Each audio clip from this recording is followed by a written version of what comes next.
Car किन्नु भनेको जीवनको एउटा उपलब्धि हो। त्यसैले तपाईले नयाँ कार किन्नु भएको होस् वा प्रयोग गरिएको कार तपाईको पहिलो खरिदमा बधाई छ। कारहरूले यात्रामा अतुलनीय स्वतन्त्रता र रमाइलो प्रदान गर्दछ। यो स्वतन्त्रता र रमाइलोका लागि तपाईले आफ्नो कारलाई मेन्टेन भने गरिरहनु पर्छ। आफ्नो गाडीको सुरक्षा र दीर्घायु सुनिश्चित गर्न कार मर्मत सम्मारबारे जान्नै पर्ने केही कुरा छन्। यस भिडियोमा 5 मर्मतका सुझावहरू छन् जसले तपाईलाई आफ्नो कारलाई सम्भव भएसम्म राम्रो अवस्थामा राख्न मद्दत गर्नेछ। Number 1, engine fluid. यो धेरै सरल छ तर सुरक्षित कारका लागि एकदम महत्त्वपूर्ण छ। हुड उठाउनुहोस् र सबै तरल पदार्थको स्तर हेर्नुहोस्।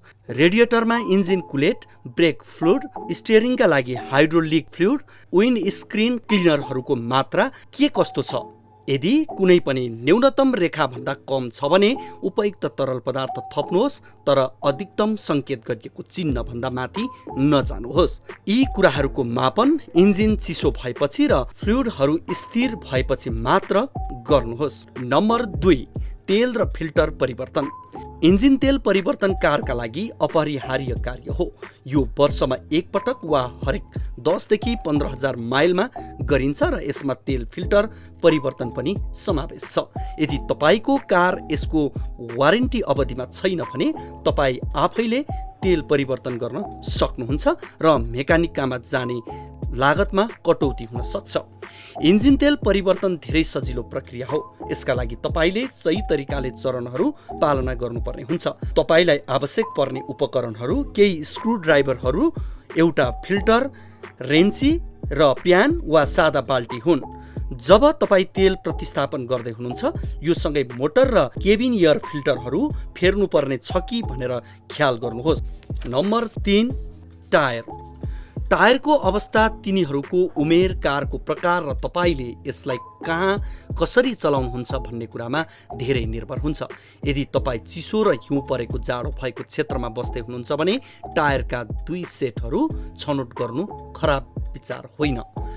विन्टर टायरहरूले चिसो मौसममा राम्रो प्रदर्शन गर्छन्, जहाँ समर टायरहरू प्रयोगयोग्य हुँदैनन्।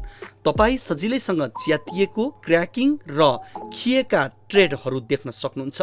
वर्षा वा हिउँमा ब्रेक लगाउनुका लागि ट्रेड डेप्थ महत्त्वपूर्ण हुन्छ। त्यसैले यदि तपाईको ट्रेडमा 2 इन्चभन्दा कम ट्रेड छ भने हामी तिनीहरूलाई प्रतिस्थापन गर्न सल्लाह दिन्छौँ।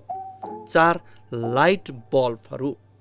तपाईको कारमा आधुनिक एलइडी बत्तीहरू नभएसम्म तपाईले बत्तीहरू परिवर्तन गर्नुपर्ने हुन सक्छ।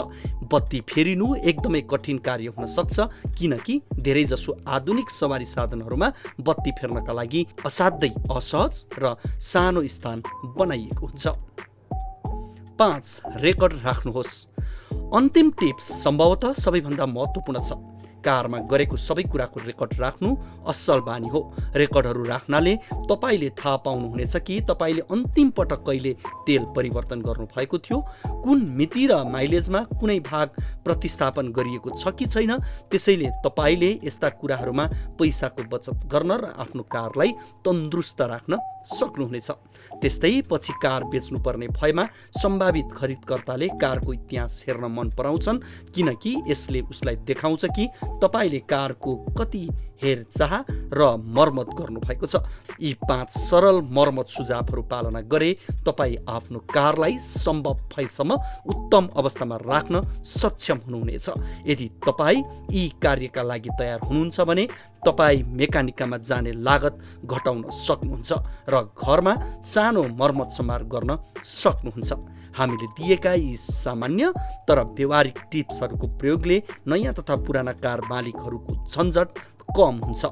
कार लगायत सबै किसिमका अटोमोबाइल्सका समाचार र जानकारीका लागि sabaiauto.com भिजिट गर्नुहोला। भिडियोका लागि हाम्रो च्यानल सब्स्क्राइब गर्नुहोला। अर्को भिडियोमा यस्तै टिप्स वा जानकारी लिएर आउनेछौँ। भिडियो मन परेमा लाइक र सेयर गरिदिनुहोला। धन्यवाद।